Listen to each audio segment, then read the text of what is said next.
中美变循环发动机之争，美国媒体认为，美国的航空发动机工业正面临崩溃。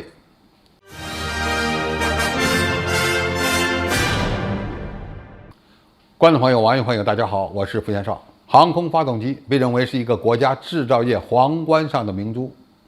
在中美军事科技竞争的大棋局之中，战斗机所用的航空发动机是美国领先优势最大的领域之一。为了保持对中国和俄罗斯的技术优势，美国不但在为其第6代战斗机研制变循环发动机，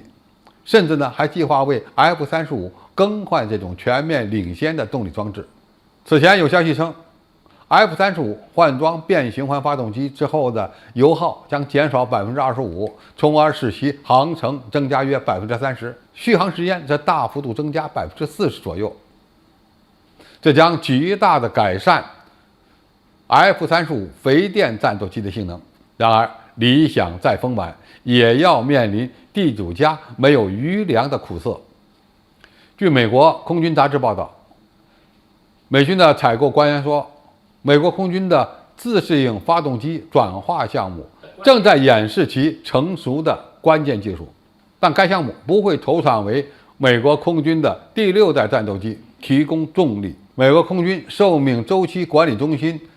推进局局长约翰·斯内登称，第6代战斗机的发动机将来自不太知名的下一代自适应推进项目，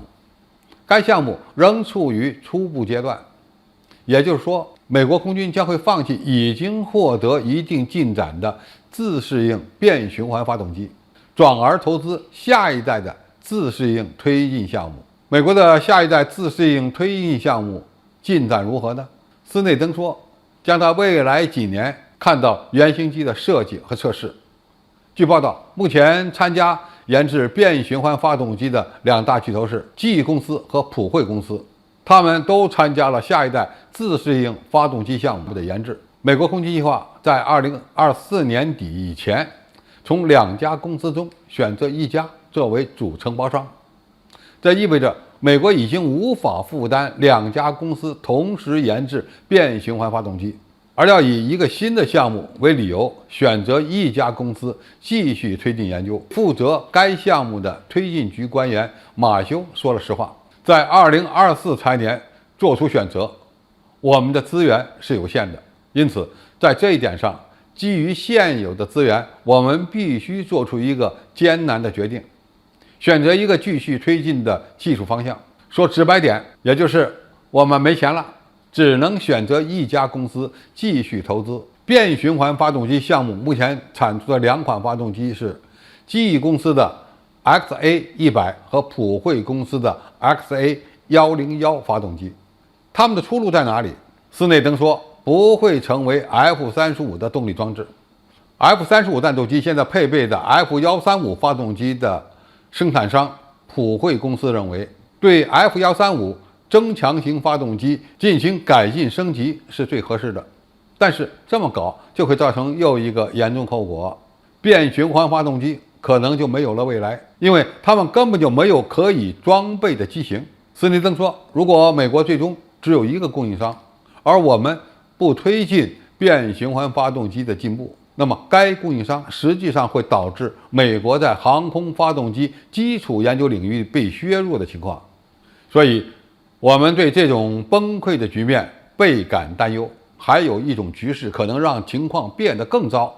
一旦美国的第6代战斗机项目出现困难，那么下一代的变循环发动机的研制前景也将受到严重冲击。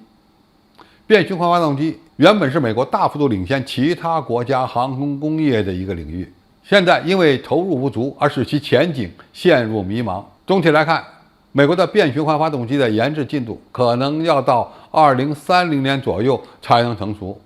这就给了中国进一步追赶美国的机会。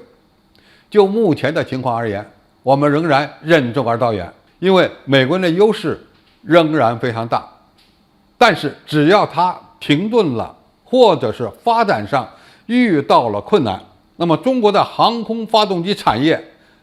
缩短与美国的差距，